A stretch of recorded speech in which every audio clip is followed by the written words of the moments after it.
and still, Big 12 football champions of the world, your Oklahoma Sooners. Today I'm going to recap the Big 12 championship between Oklahoma and Texas. And all that's coming up after the bumper. What do you mean you don't subscribe to my son's YouTube channel? Mama, no! Just snap the damn ball, RJ. What's up, kinfolk? It's RJ Young. I am not on a step mill. Consider hitting the like and subscribe button because I upload a video every single day. It's always OU related, college football related, sports related. We have a good time. And today, I'm going to recap Oklahoma versus Texas for the belt, for the Big 12 championship. And my goodness, did it ever get off to a horrible start for Oklahoma. First, Lincoln Riley wins the toss and elects to kick, which, Sean McDonough was right to be like, yo, you're not going to put the number one offense in the country on the field first? To which everybody was like, yo, what's up, Lincoln? And then Sam Ehlinger did what Sam Ehlinger does, throwing the ball at LJ Humphrey, Colin Johnson, Son and folks. They get 7. Okay, fine. You expected that to happen. The defense is garbage. Everybody knows that. But then the offense is a bunch of pod people. More than that, I saw better offense when Broken Arrow won the state title in Oklahoma last night. I don't understand. Kyler Murray is having problems. Marquise Brown looked like stone hands to start the game. You come out with Trey Sermon at running back where everybody was expecting to see, Kennedy Brooke, who was a walking first down, averaging 9.6 yards per carry. And that ain't what you get. And not only that, the best player to start the game for Oklahoma played corner for Texas. It's Chris Boyd. 2 critical face mask penalties that got Oklahoma to the 1-foot line and negated an interception thrown by Kyler Murray. So you don't think it's going to go well if the best player on your offense plays defense for Texas. He had 3 critical penalties during that entire half. And then you can't capitalize, right? And when Texas went up 14-6, it felt like if Magic City Tom got to go into the half up by 2 scores, he was going to use that time to go get change and get some singles because it's party time. But the defense continues to get you critical stops. A defense everybody knows is garbage. You cannot ask them to keep doing what they were doing, which was getting stops to an offense that seemed like it could score.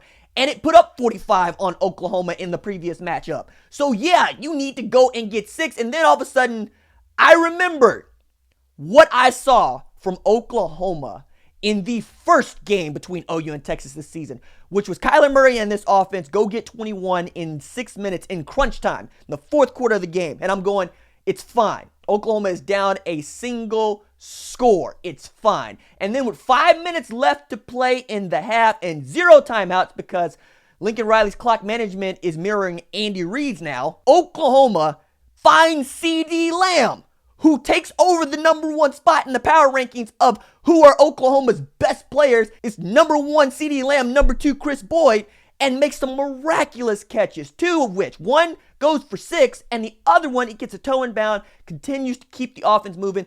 Oklahoma's offense doesn't need timeouts, just needs the ball. Kyler Murray and the boys get a critical 4th down conversion. All of a sudden, you see Nick Basquin, who we hadn't seen for most of the season, had 4 catches before he had 2 in that half that got Oklahoma into scoring position. And then Grant Calcaterra baits Brandon Jones, beats him on the slant, 20-14 headed in the half, when it looked like it could have been 21-6 if you don't get what you got out of the defense and the offense does not find its way. So looking at the stat sheet, and I was just terrified because Sam Ehlinger was outplaying Kyler Murray and Oklahoma couldn't run the ball. And we were all seeing the offensive line get whooped in the trenches when a 3-man rush was able to get to Sam Ehlinger and get into the backfield from Oklahoma.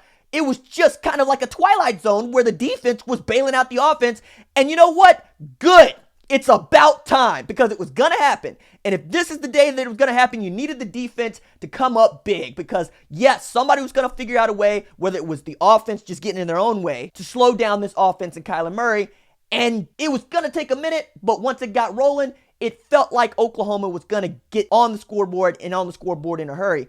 And the thing that was really great going into half, if you're an Oklahoma fan, is you played 15 minutes of bad football in a 20. And the thing that you should hold on to if you're Oklahoma, you played 25 minutes of bad football as an offense and went into the half up a touchdown. Coming out of halftime, it was about, can you finish? And do what nobody has done in this conference, which is win 4 Big 12 titles in a row and secure a berth into the college football playoff. And then coming out of the half, what do? You get the ball back. So now Lincoln Riley looks like a genius because you go in with a lead, come out, score.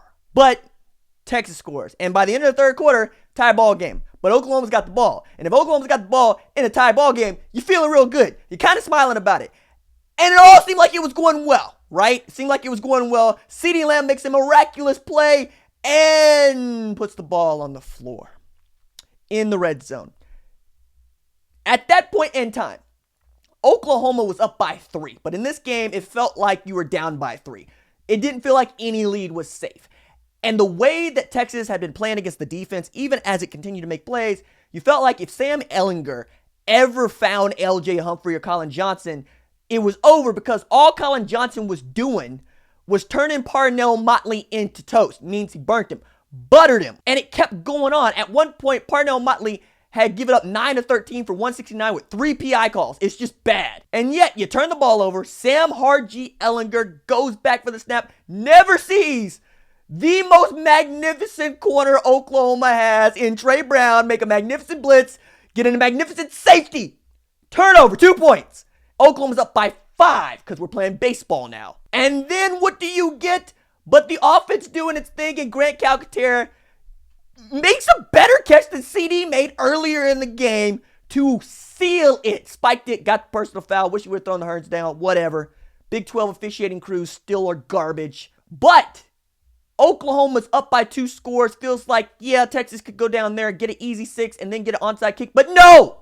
The dude that had been getting torched all day, Parnell Motley, gets his hands on a ball that is meant for L.J. Humphrey, and Trey Norwood is Johnny on the spot with the interception to seal the 39-27 victory over the Longhorns, who were on this channel all week talking noise and couldn't back it up. That's 4 times in a row. We run this. This is Oklahoma's conference.